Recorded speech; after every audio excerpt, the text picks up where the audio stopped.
Kalapara diploma ইঞ্জিনিয়ারদের ইফতার ও দোয়া মাহফিল অনুষ্ঠিত হয়েছে।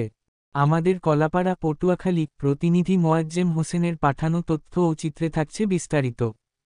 পটুয়াখালীর কলাপাড়ায় বিভিন্ন দপ্তরে কর্মরত ডিপ্লোমা ইঞ্জিনিয়ারদের ইফতার ও দোয়া মাহফিল অনুষ্ঠিত হয়েছে।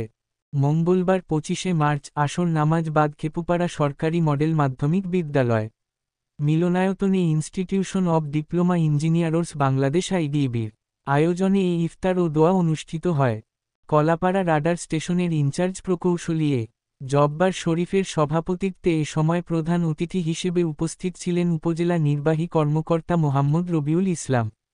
এ সময় উপস্থিত ছিলেন পটুয়াখালী জেলা আইডিবির সভাপতি মোহাম্মদ রাইসুল ইসলাম, উপজেলা প্রকল্প বাস্তবায়ন কর্মকর্তা মোহাম্মদ মোকছেদুল আলম, কলাপাড়া পৌরসভার নির্বাহী প্রকৌশলী মোহাম্মদ মশিউর রহমান, কলাপাড়া পানি উন্নয়ন বোর্ডের নির্বাহী প্রকৌশলী মোহাম্মদ শাহ আলম, উপজেলা পানি উন্নয়ন বোর্ডের উপবিভাগীয় প্রকৌশলী মোহাম্মদ শাহ আলম ভুইয়া, উপজেলা আইডিবির সাধারণ সম্পাদক নুরুল হক, ক্রীড়া সম্পাদক প্রকৌশলী মোহাম্মদ শহীদুল ইসলাম, কলাপাড়া প্রেসক্লাবের সদস্য সচিব মোশাররফ হোসেন মিন্টু, কলাপাড়া রিপোর্টার্স ইউনিটির সাধারণ সম্পাদক মোয়াজ্জেম হোসেন, গণমাধ্যমকর্মী আরিফ শিকদার, মোস্তাফিজুর রহমান সুজন ও আলমগীর হোসেন সহ উপজেলার বিভিন্ন দপ্তর ও শিক্ষা প্রতিষ্ঠানে কর্মরত ডিপ্লোমা প্রকৌশলীগণ এবং উপজেলায় প্রেসিডেন্ট অ্যাওয়ার্ড প্রাপ্ত স্কাউটারগণ।